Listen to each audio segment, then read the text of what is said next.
Every day, people are thrifting $200 plus jackets for next to no money. And who keeps getting lucky? Resellers. There's a popular disdain for this type of person, but there's real science behind this. And I don't even want to get into whatever the hell's going on in the Pokemon world, because that's not luck. But what is this reseller's luck? It's funny, I've noticed it within myself because I'm this in-between stage where I'm not a reseller, but I love thrifting and I love collecting clothes. Like, I've been collecting Carhartts for like a year, but I swear, I've only sold one Carhartt, and granted, it was a $40 flip that I sold for $280. But besides the point, when you look for something, you tend to find more of that thing. In 2023, I saw this pink Ford Fusion on Marketplace. Hear me out real quick. The next couple months, I saw it everywhere. The coincidence started to seep its way into my own life, and then it disappeared. A couple weeks ago, I'm telling a story about this. What do you know? The car shows up again right after that, and again. And then it drove by me at 3 a.m. Like, what? This is the Bader-Meinhof effect. It's also known as the frequency illusion.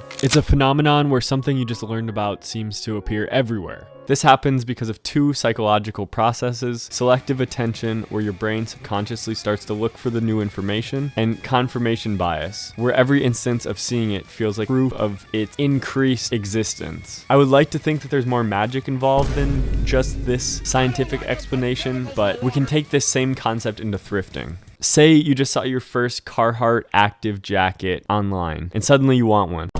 Now, when you're going thrifting or you open the Marketplace app, you're specifically looking for that one thing that you have pictured in your head. The human senses will look past everything else in the effort of registering the particular attributes of exactly what you're looking for when you're scanning for clothing. So what does this mean? Your overall knowledge base is going to contribute to how fast you can recognize different things of value while you're thrifting or, say, garage sale hunting. Imagine you're like a blind mouse and you're stuck in a box, okay?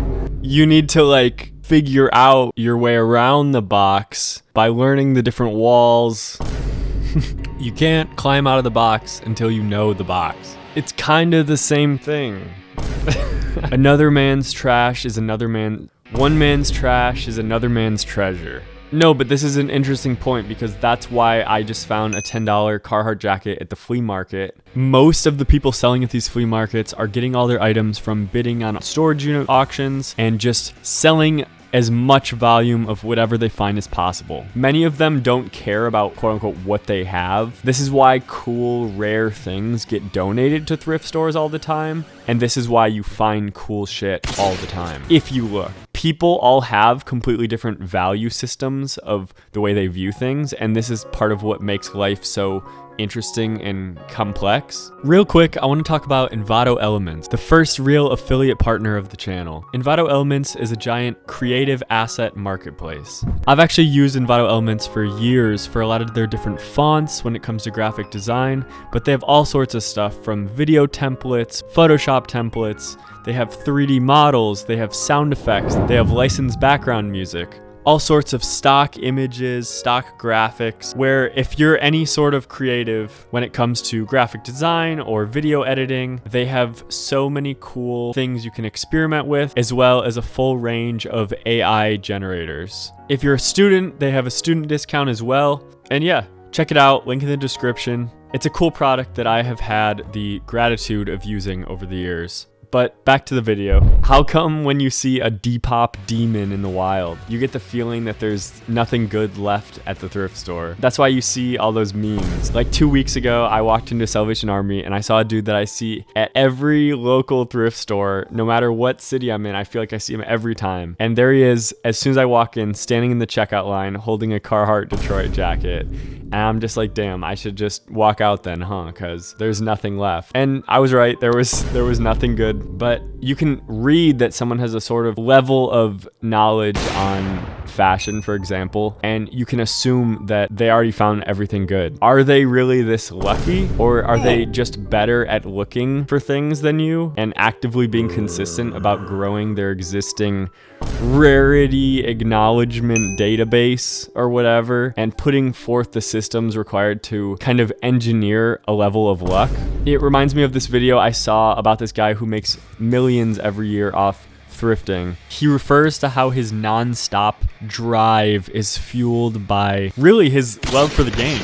He says there is no balance. He just keeps pushing. And this can be stemmed back to this concept called provoked luck. Provoked luck refers to a strategy of engineering favorable outcomes through actions, mindsets, habits, rather than just passively waiting for good fortune. It involves taking deliberate actions to increase opportunities. This contrasts to that just blind luck that is based entirely off of purely random chance. Now, when we take this into account, what's the number one part of invoking provoked luck? Maximizing chance opportunities. So what does this look like? Figuring out what you're looking for, figuring out your best days, your best times, your best spots, developing systems. People say, I don't have the time. Well, if you view this as a sort of skill of luck, then you must find time to go through the reps somehow. That's what you would do with any type of skill. So find the weekly flea markets, look for the estate sales, drive around even, and look for garage sales. The core of thrifting relies entirely on what people even decide to donate or sell and when. This is an inherently random part of the universe. And when you combine that with market price changes and companies disappearing, everything you will ever find becomes a very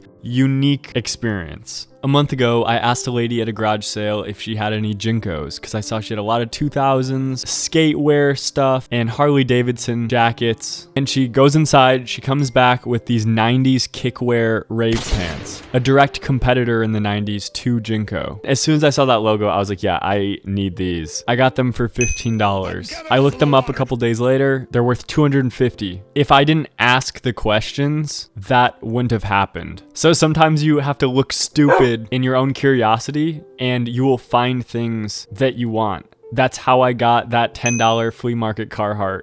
The guy had it not even out for sale, but I asked about Carhartts and then I got it. Asking questions. Hey, do you maybe have what I want? Well, I've hit 2 times in the last month, so maybe there's something to it. When you look, you will find, and make that looking part of an organized system that you have. It goes back to that stock saying, time in the market beats timing the market. If you look, there are people finding cool stuff everywhere. You look at Reddit, you look at TikTok, maybe even your own friends are sending you things they found. It's like, last September, I wanted a brown Carhartt so bad. I had none. I started looking all over. I got lucky one day, and before leaving the house to head to my friend's, like 40 minutes away, I checked Marketplace. Not even 10 minutes from his house, a lady had just listed the exact Carhartt J140 jacket I've been looking for. So I messaged her immediately, said I am actually in the area, I can pick it up right now, and there I went and got it for $40. I realized once I got consistent at checking Marketplace and sorting by recently listed listings, I started to seemingly find the 1% listings more and more. Once winter ended this year, and I no longer needed a jacket, I realized I had found basically every Carhartt that I had wanted to find for cheap and learned a ton about them as a brand just because I tried to and actively made it happen by engineering this luck for myself.